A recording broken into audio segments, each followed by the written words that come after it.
صاحب السلام علیکم، فرمائیے. وعلیکم السلام ورحمۃ اللہ وبرکاتہ تمام لوگوں کو. وعلیکم. جی میری آواز آ رہی ہے برابر؟ جی ہاں آ رہی ہے، فرمائیے. جی ایکچولی مجھے ڈپریشن کا ایشو ہے. اچھا. مجھے لگتا ہے شاید وہ میرے فیملی والی کی وجہ سے، مطلب اسپیشلی جو میرا ماحول ہے گھر کا اس کی وجہ سے. تو مجھے اس کے بارے میں آپ سے کچھ پوچھنا تھا میرے والدین کے معاملے میں. اچھا. تو میں ذرا مطلب 4-5 منٹ لوں گا ایکچولی، کیونکہ والدین کا ایشو ہے تو اپنے سے کچھ رائے مطلب بیان کی جا سکتی ہے، ان کا مرتبہ بہت بڑا ہے. ایکچولی ایشو یہ ہے کہ جسے والدین کے حقوق بتائے جاتے ہیں، فار ایگزامپل اولاد کے بھی کچھ حقوق ہوتے ہوں گے. تو ایکچولی میری عمر کچھ 25 ایئرس ہے اور ایکچولی میں شادی کرنا چاہتا ہوں. جی میں کچھ 6-7 سال سے کام کر رہا ہوں، تو جی میں جو بھی مطلب کماتا ہوں تو سب یہاں وہاں چلے جاتا ہے. مطلب حالانکہ میرے ابو کی الگ سے کمائی بھی ہے اور میں بھی کام کرتا ہوں. میں چاہتا ہوں کہ میں کچھ سیونگ کروں لیکن وہ نہیں مانتے. مطلب پورا پیسہ خرچہ ہو جاتا ہے وہاں پہ اور مجھے کچھ جمع کرنے نہیں دیتے. اور کچھ شادی کے بارے میں بولو تو وہ بولتے ہیں کہ تم کچھ کرو، کیا کروں میں، سب پیسہ مجھے خرچہ ہو جاتا ہوں. تو مطلب میں اپنے پیسے میں سے کچھ لے سکتا ہوں یا نہیں لے سکتا ہوں؟ یعنی اپنے پیسے کہاں سے لے سکتے ہیں؟ یعنی جو آپ کما رہے ہیں ظاہر ہے آپ جی اپنے جی لیے بھی رکھ برابر، سکتے ہیں جو اس میں کو. کما رہا ہوں. لیکن دیکھیں یہ تھوڑا سا آپ کا پرسنل میٹر ہے، اس پہ انشاءاللہ اگر آپ جی چاہیں تو میں آپ سے الگ سے رابطہ کروں گا. میں چند اصولی جی باتیں ابھی بتا دوں. جو اب شادی وغیرہ کا مسئلہ ہے، یہ ایک بہت بڑی پرابلم ہے ہمارے معاشرے میں. یہ صرف آپ کے ساتھ نہیں ہے. سب سے پہلی چیز تو یہ ذہن میں رکھیے گا. ایک بڑی تعداد ہے میرے پاس انسٹاگرام پہ کئی لوگوں کا میسج آتا ہے اس طریقے سے کہ گھر والے شادی کرنے نہیں دے رہے ہیں، یہ نہیں کرنے دے رہے ہیں. بھائی بسا اوقات میں جو ماں باپ ہیں ان سے کہوں گا کہ کہیں آپ بے حیائی اور اپنی اولاد کو گناہ کی طرف لے جانے کا سبب تو نہیں بن رہے ہیں. اس پر آپ غور کریں. یہ قیامت کے دن آپ کو جواب دینا ہوگا. تو اسلامی جب ہمارے ذہن میں وہ ہو، یعنی جو اسلامی معیارات ہیں اور اسلام نے جو تعلیمات دی ہیں، ظاہر ہے اسلام یہ چاہتا ہے کہ بھائی ایک بندہ جب فزیکلی اور مینٹلی سائیکولوجیکلی بالکل تیار ہو جائے شادی کے لیے تو اس کو کر لینا چاہیے. اور خصوصاً جی ایسے موقع پر جب یعنی بچہ یا بچی خود کہہ رہی ہے یا کہہ رہا ہے کہ اب مجھے کرنا ہے، ظاہر ہے وہ جب کہہ رہا ہے تو اس کے پیچھے کوئی وجہ ہوگی. اسے ڈر ہوگا کہ کہیں وہ گناہ میں ملوث نہ ہو جائے. اسے ڈر ہوگا کہ بھئی وہ یہ چاہتا ہوگا کہ اپنی زندگی پاکیزگی کے ساتھ گزارے. ایسے موقع پہ جب والدین کی طرف سے کچھ اس طرح کی چیزیں آتی ہیں، یقیناً بہت تکلیف دہ ہوتی ہیں اور اس کا بہت برا اثر بھی پڑتا ہے. تو میں انشاءاللہ آپ مجھ سے پرسنلی رابطہ کریں. جو آپ پیسے ایسے کی کہہ رہے ہیں وہ مجھے ابھی صحیح سے سمجھ میں نہیں آیا پورا، کیونکہ مختصر انداز میں پہلے تفصیل جاننا جی ہوگا کہ کیا مسئلہ ہے، اس کو میں کروں گا. اور عمومی بات میں یہ کروں گا کہ بہرحال آپ اپنے والدین کے ساتھ حسن سلوک کا معاملہ کرتے رہیں. جو بھی تکلیف اگر آپ کو جھیلنا پڑ جا رہی ہے اس پہ صبر کریں. انشاءاللہ اللہ سے جو ہے امید بھی رکھیں. اللہ رب العالمین آپ کو کامیاب کرے گا. اور یہ یاد رکھیے گا، آپ جو کہہ رہے ہیں آپ ڈپریشن میں آ جاتے ہیں. ڈپریشن میں آنے کی وجہ یہ ہے کہ آپ یہ یعنی آپ کی زندگی میں جو تکلیفیں آ رہی ہیں اس کی وجہ سے آ رہے ہیں. ظاہر سی بات ہے. میں آپ کو ایک روایت سناتا ہوں. اللہ کے نبی صلی اللہ علیہ وسلم نے فرمایا امر المؤمن کلہ لہ خیر. صحیح روایت ہے کہ ایک مومن کے ساتھ جو بھی معاملہ پیش آتا ہے وہ اس کے لیے خیر ہوتا ہے. یعنی جب اس کے پاس مصیبت آ جائے وہ صبر کرتا ہے، اور کچھ اچھی چیز آ جائے وہ اس پر شکر کرتا ہے. تو اب وہ صبر کر رہا ہے یا شکر کر رہا ہے، دونوں سچویشن میں اس کے لیے خیر ہے یا نہیں ہے؟ آپ بتائیے. جی خیر ہے نا؟ بالکل، اگر وہ مومن خیر ہے. آپ کو بدلہ ملے گا. ایسا تو نہیں ہے کہ جو تکلیف آپ جھیل رہے ہیں میں نہیں فیل کر سکتا. یقیناً عاصم صاحب نہیں کر سکتے، آپ کے دوست نہیں کر سکتے. آپ تو فیل کر رہے ہیں، اور آپ جو فیل کر رہے ہیں وہ اللہ جان رہا ہے. ان اللہ علیم بذات الصدور. اللہ دلوں کے حال کو جانتا ہے. تو آپ سے بے شک. ریکویسٹ یہ رہے گی کہ آپ جو ہے اللہ سے اپنے تعلق کو بھی جوڑیں، اور جو تکلیفیں آ رہی ہیں اس پہ تھوڑا سا صبر کریں. اور اس کا کیا پریکٹیکل حل ہو سکتا ہے، صرف صبر کرنا ہی کافی نہیں ہے، صبر کے ساتھ ساتھ حل کو بھی تلاش کرنا ہے. وہ حل میں آپ کو پرسنلی بتاؤں گا انشاءاللہ، یہاں پہ نہیں بتاؤں گا. لیکن جی صبر کریں. دوسری چیز یہ ہے کہ اس کے باوجود والدین کے ساتھ جو ہے حسن سلوک کا معاملہ کریں. اور کوئی بھی مصیبت آ جائے ڈپریشن میں نہ آئے، پریشان نہ ہو، بلکہ یہ سوچیں کہ بھائی اچھا یہ جو ابھی میرے ساتھ ہو گیا ہے اسی میں میرے لیے بھلائی ہے. اگر یہ نہیں ہوا ہوتا، کچھ اور ہوتا تو شاید ہو سکتا تھا کوئی اور معاملہ ہو سکتا تھا. اللہ نے یہ کیا ہے تو اس کا مطلب یہ ہے کہ بھائی میرے لیے یہی خیر ہوگا جب تک کہ میں مومن ہوں. اگر آپ مومن ہیں اور اللہ کے دین پر عمل کر رہے ہیں تو کوئی مصیبت شر نہیں ہوتی. وہ ہر مصیبت جو ہے آپ کے لیے خیر ہے، اور آپ کے درجات بلند ہو رہے ہیں. اب میں بتاتا ہوں اللہ کے نبی صلی اللہ علیہ وسلم نے کیا فرمایا کہ ما اصاب من مسلم من غم او ہم، اس طریقے سے پوری روایت ہے، او کما قال النبی صلی اللہ علیہ وعلی آلہ وصحبہ وسلم، کہ ایک مومن کو کوئی ٹینشن آ جائے، کوئی ڈپریشن آ جائے، کوئی فکر آ جائے، یہاں تک کہ ایک کانٹا بھی چبھے، اللہ تعالیٰ اس ڈپریشن کے بدلے میں اس کے ماضی کے گناہوں کو معاف کر رہا ہوتا ہے، اس کے درجات کو بلند کر رہا ہوتا ہے. قیامت کے دن آپ ان تکلیفوں کو جب دیکھیں گے نا، آپ کو شاید امید یہ خواہش کریں کہ اور زیادہ تکلیف ملی ہوتی. جو نعمتیں آپ کو ملنے والی ہیں وہ اور کو نہیں ملے گی. اور جو انسان پریشان حال ہوتا ہے، اللہ پریشان حال دلوں سے زیادہ قریب ہوتا ہے. تو اس سچویشن کو آپ اس کا فائدہ اٹھائیے اور اللہ سے قربت بھی پیدا کریں، اور اس کے علاوہ جو ہے کبھی بھی اس کی فکر ہی نہ کریں کہ بھائی میرے ساتھ ایسا کیوں ہو رہا ہے. بس یہ جو امتحان چل رہا ہے چلنے دیں. اپنی طرف سے کوشش تو یہ رہے کہ ہم حتی الامکان جہاں میرا اختیار ہے، تو ظاہر ہے کوئی بھی انسان اپنے آپ کو مصیبت میں خود تو نہیں ڈالے گا نا، اپنے اعتبار سے تو کوشش کرنا ہے، لیکن نہ چاہتے ہوئے آ جائے اس پر صبر کرنا، یہ ہے اولو العزمی. اسی لیے اللہ کے نبی کو کیا کہا گیا؟ آپ اپنے آپ کو اللہ کے نبی کی زندگی کو دیکھیں اور اپنے آپ کو دیکھیں. کیا اللہ کے رسول کو جتنی تکلیف پہنچائی گئی ہے آپ کو اتنی پہنچائی جا رہی ہے؟ آپ بتائیے. نہیں بالکل. آپ کیا کوئی نبی کو اتنی تکلیف نہیں پہنچائی گئی، کسی نبی کو اتنی تکلیف نہیں پہنچائی گئی ہے جتنی محمد الرسول اللہ صلی اللہ علیہ وسلم کو پہنچائی گئی. طائف کا جو موقع تھا، اس وقت جب لہو لہان ہوئے آپ صلی اللہ علیہ وسلم، کیا فرما رہے ہیں اللہ تعالیٰ سے پریشان حال ہونے کے باوجود کہ فَإِن لَمْ يَكُنْ بِكَ غَضَبٌ عَلَيَّ فَلَا أُبَالِي، کہ اے اللہ یہ جو مجھے مصیبتیں آ رہی ہیں، یہ جو مجھے تکلیفیں آ رہی ہیں، اگر آپ مجھ سے راضی ہیں تو مجھے کوئی فرق نہیں پڑتا کہ مجھے کیا تکلیف آ رہی ہے نہیں آ رہی، کوئی فرق نہیں پڑتا. بس آپ راضی رہیے. آپ ناراض ہیں، دنیا بھی زندگی اچھی ہوتی چلی جائے، کوئی فائدہ نہیں پہنچانے والا. تو اللہ کے رسول صلی اللہ علیہ وسلم کی زندگی سے بھی جو ہے ہمیں وہ حاصل کرنا چاہیے. تقویت ملتی ہے، دل کو تقویت ملتی ہے، اور ہم مصیبتوں کو جھیلنے میں وہ ہوتے ہیں، کھڑے ہوتے ہیں. لیکن جو آپ کی جو پرابلم ہے، یہ ایک جینوئن پرابلم ہے، یہ بہت زیادہ یہ عام ہو رہا ہے. اس لیے یہ بھی کیوں ہو رہا ہے نا، یہ بھی لبرلزم کا نتیجہ ہے. یہ بھی لبرلزم کا نتیجہ ہے. 20 سال 25 سال میں اگر کوئی بچہ شادی کر رہا ہے تو اسے سمجھا جا رہا ہے کہ بھائی بہت چھوٹا ہے، ابھی تو کمانا ہے، ابھی سیٹل ہو جاؤ. جب تک وہ شادی کرے گا حالانکہ تو ماشاءاللہ میں کماتا ہوں پھر بھی کے باوجود. جی ہاں، میں سمجھ رہا ہوں آپ کی پریشانی. وہ ہمارے یہاں تو یہ مزاج بن گیا ہے نا کہ کم عمر میں شادی کرنا جو ہے یہ عیب سمجھا جا رہا ہے. اور 30 سال 32 سال کے جب ہو گئے تو اب جو ہے چلو ماشاءاللہ بعض علاقے ایسے بھی ہیں، میں جانتا ہوں ایسے افراد کو جانتا ہوں کہ اب رشتہ تلاش کیا جا رہا ہے کہ بھائی وہ شادی کر کے کرے گا کیا اب. تو میں والدین سے بھی ریکویسٹ کروں گا کہ اس طریقے کی چیزیں نہیں ہونی چاہیے، اور آپ انشاءاللہ رابطہ کریں. میرا پرائیویٹ میں نے یہاں دیا ہوا ہے اپنا ای میل آئی ڈی، اس پہ رابطہ کریں انشاءاللہ تعالی. اور بالکل بھی پریشان نہ ہو، صلاۃ الحاجت پڑھیں، دعا کا اہتمام کریں. دعا کی بڑی تاثیر ہوتی ہے، بہت زیادہ تاثیر ہوتی ہے.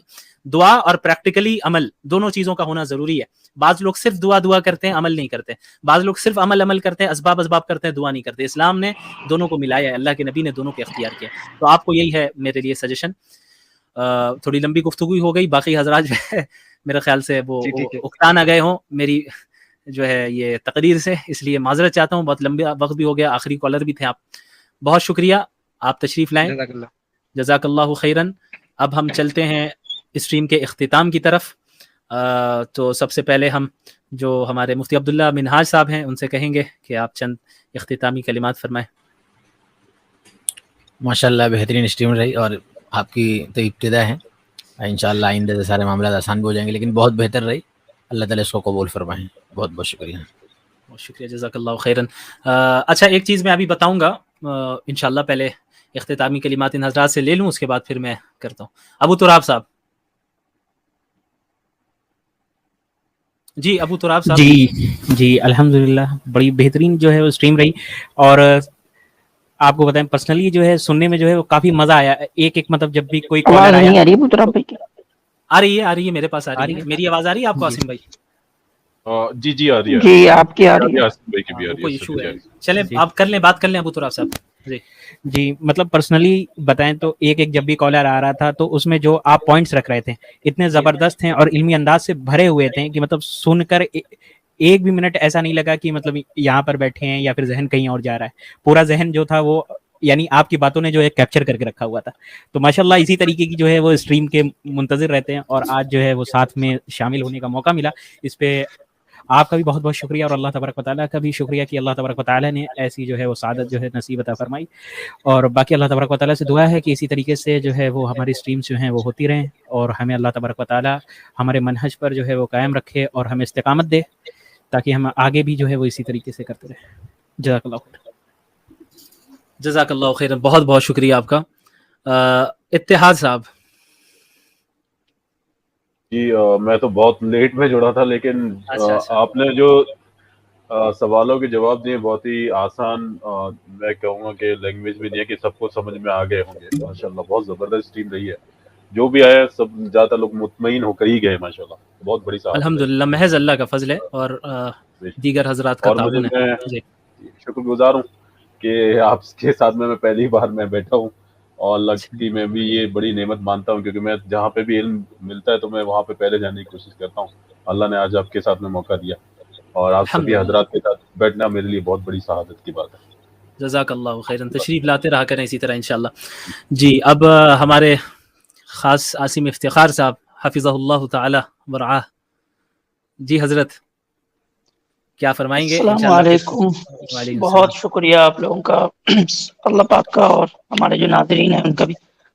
میری آواز تھوڑی خراب ہو رہی ہے جی. تو ماشاءاللہ بہت زبردست اسٹریم رہی.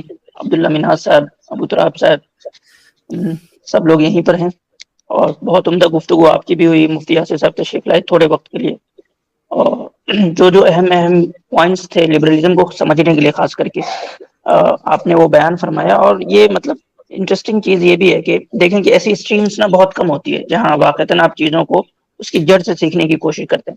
تو آپ کی جو یہ شروعات ہے بہت زبردست شروعات رہی ہے، اور اب مجھے امید ہے کہ انشاءاللہ ہر ہفتے پابندی سے جی جی ہر انشاءاللہ بدھ اس کو پہ ابھی بات جو کروں ہے گا میں پروگرام انشاءاللہ. ہوا کرے جی گا. جی اور میں اپنے انشاءاللہ. دیکھنے والوں سے بھی کہہ دوں کہ آپ لوگ جو ہے مفتی شمائل صاحب کے لیے الارم لگا لیں بدھ کا، رات کے 9:30 بجے کا. انشاءاللہ ہر بدھ کو جو ہے آپ لوگوں کی طرف سے بھی ڈیمانڈ زیادہ آئے گی، تو نہ چاہتے ہوئے بھی جو ہے مفتی شمائل صاحب انشاءاللہ حاضر ہو جایا کریں گے. تو ویورز کی یہ ذمہ داری ہے، دیکھنے والوں کی یہ ذمہ داری ہے کہ مفتی صاحب پہ پریشر قائم رکھیں، بنائے رکھیں کہ وہ پابندی سے آپ کو آتے رہیں، اور ہمارے علم میں اور سب لوگوں کے علم میں اضافہ کرتے رہیں ماشاءاللہ. اور بڑی خوشی ہو رہی ہے کہ ہمارے نوجوانوں کے اندر اب وہ انڈرسٹینڈنگ ڈیولپ ہو رہی ہے جو ہم چاہتے تھے کہ مغرب کے حوالے سے، ویسٹ کے حوالے سے ایک ایسی انڈرسٹینڈنگ ڈیولپ ہو کہ لوگ جو یعنی کہ کہہ لیں کہ جو سیکولر ادارے ہیں جہاں پڑھنے جاتے ہیں، وہاں جب وہ جائیں اور ان کو اسلام پہ کچھ اشکال کیا جائے تو وہ اس کا خود سے اس کا آنسر ڈھونڈ پائیں اور اس کا جواب دے پائیں. اور ایسا نہیں کہ صرف ڈیفینسو موڈ میں، بلکہ وہ ان کو بھی کاؤنٹر کوشچن کر سکے. آپ تو اسی طرح کی باتیں کرتے ہیں لیکن حقیقت میں تو اسی طرح کا معاملہ نظر آتا ہے. تو الحمدللہ وہ چیز ڈیولپ ہو رہی ہے، اور اس میں ہم سب جو بھی حضرات ہیں یہاں پہ ان کا ایک کردار ہے، ان کی ایک ذمہ داری ہے. تو اللہ پاک جو ہے ہم لوگوں کی محنت کو قبول فرمائے، اور ہم جس مقصد اور مشن کے تحت کام کر رہے ہیں اللہ تعالیٰ اس میں کامیابی عطا فرمائے. جزاک اللہ. بہت بہت شکریہ. اور میں بھی آپ تمام حضرات کا شکر گزار ہوں، خصوصاً عاصم افتخار صاحب، ابو تراب صاحب، مفتی عبداللہ صاحب، پھر کمنٹ جو مینیج کر رہے ہیں ہمارے عمیر صاحب، حبیب ندوی صاحب، اور اس کے علاوہ بھی جو حضرات آئے تھے ہر ایک کا نام ذہن میں نہیں ہے. اللہ تعالیٰ ان تمام حضرات کو جزائے خیر عطا فرمائے. مفتی یاسر ندیم الباجدی صاحب حفظہ اللہ خصوصاً آئے اور بات رکھنے کی کوشش کی گئی. آج کی اسٹریم میں مجھے بھی الحمدللہ بڑا مزہ آیا، اور اب ہلکا ہلکا سمجھ میں آ رہا ہے کہ اسٹریم شروع کرنے کے بعد پھر رکتی کیوں نہیں ہے، یہ سلسلہ چلتا ہے، کیونکہ الحمدللہ کافی مزہ بھی آتا ہے، ہمیں بھی سیکھنے ملتا ہے. ظاہر ہے جو کالرز آتے ہیں ان سے ہم بھی سیکھتے ہیں، نئی باتیں پتہ چلتی ہیں، اور کوئی نیا اعتراض آتا ہے تو پھر تحقیق کرنے کا موقع ملتا ہے کہ بھئی ہاں فلاں اعتراض، اس کا جواب میرے پاس نہیں ہے، ہم تحقیق کریں، ریسرچ کریں، معلوم کریں کہ اس کا کیا جواب ہوتا ہے. تو بہت اچھا رہا الحمدللہ. آپ حضرات کا بھرپور میرے ساتھ تعاون بھی رہا ہے، اللہ جزائے خیر عطا فرمائے. اور آج کے اس اسٹریم کے ہمارے پلیٹ فارم سے ایک بہت ہی اہم پیغام بھی گیا ہے. ہمارے جناب ایک وہ صاحب آئے تھے کیا، ہاں اماد الاسلام صاحب، تو ان کے ذریعے سے اللہ انہیں بھی جزائے خیر عطا فرمائے کہ وہ ذریعہ بن گئے کہ ان کے ذریعے سے ہمارا جو منہج ہے اور ہمارا جو پیغام ہے وہ پوری امت تک پہنچنے کی کوشش ہم کر رہے ہیں کہ پہنچے، اور کئی لوگوں تک پہنچ گیا ہے. وہ یہ ہے کہ بھائی آپسی انتشار کو ختم کیجیے، اور جو فروعی مسائل ہیں، جو اسلام کے سب ایشوز ہیں، میجر ایشوز نہیں ہیں، ان کو اگر آپ بنیاد بنا کر آپس میں انتشار کر رہے ہیں تو یہ صحابہ کو اور رسول اللہ صلی اللہ علیہ وسلم کا طریقہ تو بہرحال نہیں ہے. تو ہم ان ایشوز پہ بات ہی نہ کریں، جو ہمارے میجر ایشوز ہیں، بڑے ایشوز ہیں، ان کی طرف اب متوجہ ہونا، علماء کو، دعات کو، مصلحین کو متوجہ ہونا بہت ضروری ہے. کیونکہ جو ایکسٹرنل حملے ہیں ان سے مقابلہ کرنے کے لیے افراد بہت کم ہیں، ہر محاذ پہ افراد کی ضرورت ہے. تو اس محاذ کی طرف بھی ایک تعداد کو متوجہ ہونا ہوگا. اللہ نے لوگوں کو مختلف قسم کی صلاحیتیں عطا کی ہیں، مختلف لوگ ہیں، مختلف صلاحیتیں، لیکن فرق کیا ہوتا ہے کہ ہر ایک انسان اپنی صلاحیت کو صحیح راستے میں لگا رہا ہو، ایسا نہیں ہوتا. بعض لوگ اپنی صلاحیت کو ایسی چھوٹی موٹی چیزوں میں الجھ کر اور الجھا کر ویسٹ کر دیتے ہیں. حالانکہ اتنی بڑی نعمت اللہ نے انہیں دی ہے کہ اگر اس صلاحیت کو وہ استعمال کریں اور دین کے جو پر جو حملے ہو رہے ہیں اس کو وہ ریفیوٹ کریں اور دین کا جو ہے اس کی وہ پاسبانی کرے، اس کی حفاظت کرے، تو یہ بہت اچھا موقع ہوتا. اس لیے اللہ سے توفیق بھی مانگنی چاہیے کہ یا اللہ ہمیں جو صلاحیتیں آپ نے عطا کی ہیں ان صلاحیتوں کو صحیح طریقے سے استعمال کرنے کی توفیق بھی عطا فرما. تو تمام مسلمانوں سے میری درخواست ہے، چاہے علماء سن رہے ہوں اور اس کے علاوہ جو ہے مصلحین ہو، دعات ہو، انٹلیکچوئلز ہوں، ڈاکٹرز ہوں، انجینئرز ہوں، سائنٹسٹس ہوں، سب کے لیے میری یہ ریکویسٹ ہے اور یہ درخواست ہے کہ تھوڑا سا توجہ دے اور ان سب ایشوز کو اچھالنا ہم بند کریں اور اصل جو پوائنٹ ہے اس کی طرف آئیں اور امت میں کسی طریقے سے اتحاد قائم کرنے کی کوشش کریں. اور ظاہر ہے اتحاد کا مطلب یہ تو نہیں ہے کہ پوری امت ایک مسلک اختیار کر لے، ایک جماعت اختیار کر لیں. تھوڑا سا ذہنی طور پہ دوسروں کے لیے گنجائش چھوڑیں. ایسا نہیں کہ فروئی اور سب ایشوز میں بھی ہم جو کہہ رہے ہیں بس وہی صحیح ہے باقی سب باطل ہے. یہ رویہ کوئی بھی اختیار کرے، میں کروں میں غلط ہوں، یہ نہیں چلتا ہے. اور اس کا فائدہ اٹھاتے ہیں اسلاموفوبس، اس کا فائدہ اٹھاتے ہیں. اب آپ بتائیں اگر ہم لائیو اسٹریم میں آ کر سب ایشوز کو لے کر مناظرے کرنے لگ جائیں یہیں پہ تو کیا تاثر جائے گا؟ ظاہر ہے غلط جائے گا. حالانکہ اسلام خود ہی نہیں اس چیز کو اس کی ہمت افزائی کرتا کہ اس طرح کی چیزیں نہیں ہونی چاہیے. تو یہ بہت اچھا پیغام گیا ہے ہمارے اس پروگرام سے. اللہ تعالیٰ عماد الاسلام صاحب جو آئے تھے، جو بھی ہوں اللہ دین مسلمان ہیں، میں تو ڈیٹیل زیادہ نہیں جانتا، اللہ انہیں بھی جزائے خیر عطا فرمائے. جتنے احباب ہیں انہیں بھی جزائے خیر عطا فرمائے اور جتنے لوگ دیکھ رہے ہیں اللہ آپ لوگوں کو بھی جزائے خیر عطا فرمائے. اور ایک چیز میں واضح کر دوں کہ انشاءاللہ یہ پورا ارادہ ہے کہ ہر ہفتے وینسڈے کے دن ہماری جو ہے یہ اسٹریمز ہوا کرے گی. میری اسٹریم ہوگی وینسڈے کے دن 9:30 بجے انشاءاللہ. الگ الگ ٹاپکس پر کوشش رہے گی. کل ہمارے جناب عاصم افتخار صاحب کے چینل پہ، ان کے چینل کا لنک میں نے یہاں پہ دے دیا ہے کمنٹ میں، اس کو آپ لوگ ضرور سبسکرائب کریں، ضرور جائیں. اور جتنے احباب آج آئے ہیں، تقریباً 70-80 تک بھی بیچ میں پہنچے تھے، تو جتنے احباب آئے ہیں اور بالکل شوق سے آئے ہیں، کل عاصم افتخار صاحب کے چینل پہ آئیں. انشاءاللہ میں بھی وہاں پہ رہوں گا، انشاءاللہ میں بھی رہوں گا، پوری کوشش رہے گی اور آپ حضرات ضرور وہاں پہ تشریف لائیں. اس کے علاوہ پھر ہمارے مفتی عبداللہ منہاج صاحب ہیں، یہ بھی اگلے ہفتے سے اسٹریم شروع کر رہے ہیں، ان کی اسٹریم پہ بھی ضرور جائیں. یہ ہمارے جناب ابو تراب صاحب ہیں، ان کی اسٹریم بھی اگلے فرائیڈے سے امید ہے شروع ہو جائے گی انشاءاللہ. یہ بول اس لیے رہا ہوں میں تاکہ آپ ذہن میں بیٹھا لیں کہ ہر حال میں کرنا ہے. تو ابو تراب صاحب جو ہے اگلے فرائیڈے سے اسٹریم شروع کر رہے ہیں. مفتی عبداللہ صاحب یہ کمنگ ٹیوزڈے سے اسٹریم شروع کر رہے ہیں. اور بھی جو ہمارے اس فیلڈ میں کام کرنے والے احباب جو پہلے سے بھی اسٹریمز کرتے آ رہے ہیں ان کے یہاں بھی شریک ہوئی ہے. اور یہ جو حضرات نئے آ رہے ہیں ان کے یہاں زیادہ سے زیادہ شریک ہوں تاکہ ان حضرات کی بھی اور ہم لوگوں کی بھی ہمت افزائی ہو اور کنسسٹنسی کے ساتھ کام کر سکے، کیونکہ اصل برکت کنسسٹنسی میں ہی ہے. ان اللہ کہ اللہ کے احب الاعمال الی اللہ ادومها وان قل، اللہ کے نزدیک سب سے بہترین عمل وہ ہے جو کنسسٹنسی کے ساتھ کیا جائے، اگر جو چھوڑا کیا جائے. تو آپ آدھے گھنٹے ہی کی اسٹریم اگر سے ہم کر رہے ہیں، لیکن انشاءاللہ ہماری پوری کوشش رہے گی کہ کنسسٹنسی کے ساتھ انشاءاللہ کام کرے. اسی پر آج ہم اکتفا کرتے ہیں. جزاکم اللہ خیرن. میرے چینل پر انشاءاللہ اگلے ہفتے ملاقات ہوگی، تب تک کے لیے اپنا خیال رکھیے گا. السلام علیکم ورحمۃ اللہ وبرکاتہ. سبق پھر پڑھ صداقت کا، عدالت کا، شجاعت کا، لیا جائے گا تجھ سے کام دنیا کی امامت کا. سبق پھر پڑھ صداقت